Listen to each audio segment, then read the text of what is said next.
Voters are watching every move he's making. And through polling, across party affiliation, many are expressing how unhappy they are with President Biden. The Wall Street Journal out with new polling showing a majority say they disapprove of the job that the president is doing.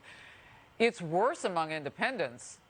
Those numbers casting plenty of doubt on the president's ability now to boost Democrats ahead of next year's midterms. Could they lame duck him this early? A lot of pessimism when it comes to the economy, too. Ouch. Nearly 6 in 10 people say we're going through a negative time right now with the economy. Americans are struggling with the highest inflation in decades. That's not just the word inflation. It's the reality of the numbers at the grocery store. It's prices. Everything is more expensive. Reince Priebus, former RNC chair and Trump White House chief of staff, says the president will be a drag on his own party in 2022. Power panel now. David Avella, chairman of GoPac. Leslie Marshall, Fox News contributor. Great to see you both. David, I'm coming to you first. Leslie and other Democrats often talk about, hey, it's a news cycle. Things can change quickly. There's a lot of time. Is there?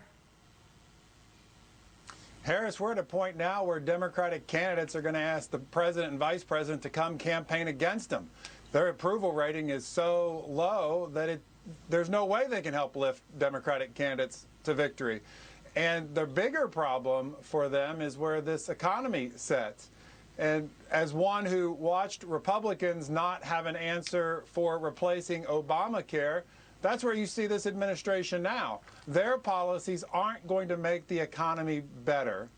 They don't have the votes to pass something. And you get to about May of next year, and the voters' view of the economy will lock in.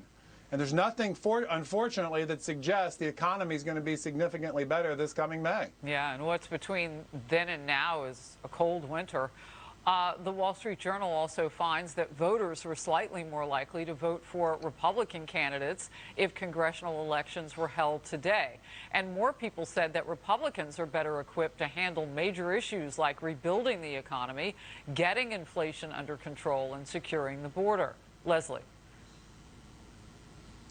A poll is a snapshot in time, because if the election were held today, it's obviously a snapshot in time. It is a lifetime away, the election, and voters have very short-term memories. I've talked to you before, Harris, about feelings versus facts. For example, in October, when over 500,000 jobs were added to our economy, we had polls showing pessimism very similar to the poll with the Wall Street Journal and the pessimism we're seeing now. It will come down to how do voters feel in November, not in May, but in November economically. And to my party, I constantly say that is the message. It's still the economy, stupid. How do you think they're going to feel based on what they're experiencing? Women, even white males, show that issue as #1. And Democrats need to put that forth. They need to talk about how wages have increased, how unemployment is down. They need to talk about the infrastructure bill and the bipartisan passage of that under the leadership of Joe Biden. And additionally, by that time, the jobs that will have been created from that and hopefully Build Back Better will also be passed, and there will be an alleviation for some financially with child care, prescription drug prices, and other things.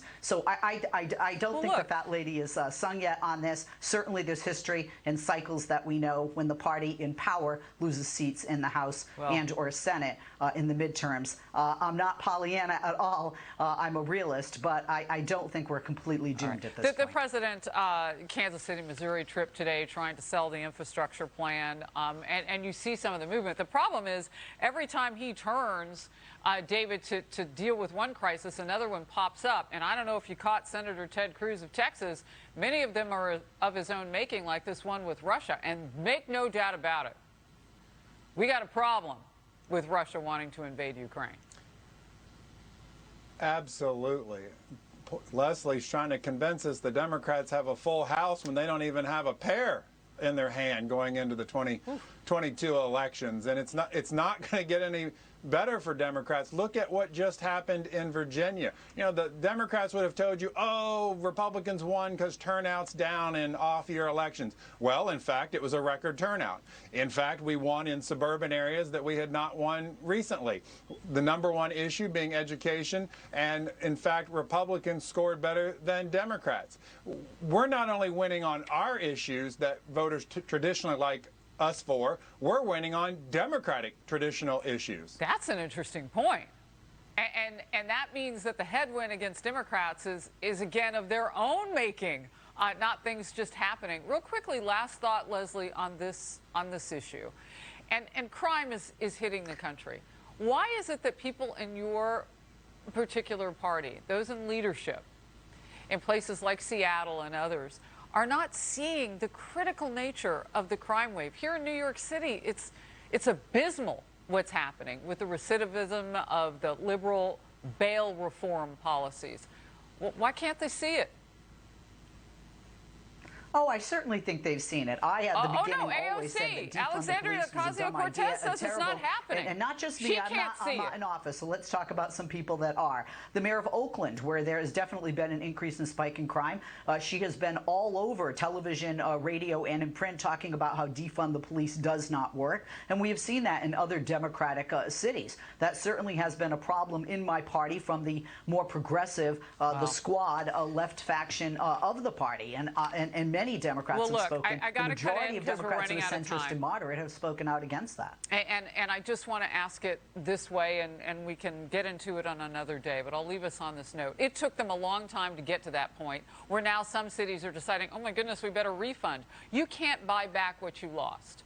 You can't. You lost experience, expertise with some of the officers who were let go through the defund police movement. And now in those places where they're desperate, Leslie, you can't get it back by putting a few billion or a few million, excuse me, back on the books. It's an interesting place. David Avella, Leslie Marshall, thank you very much.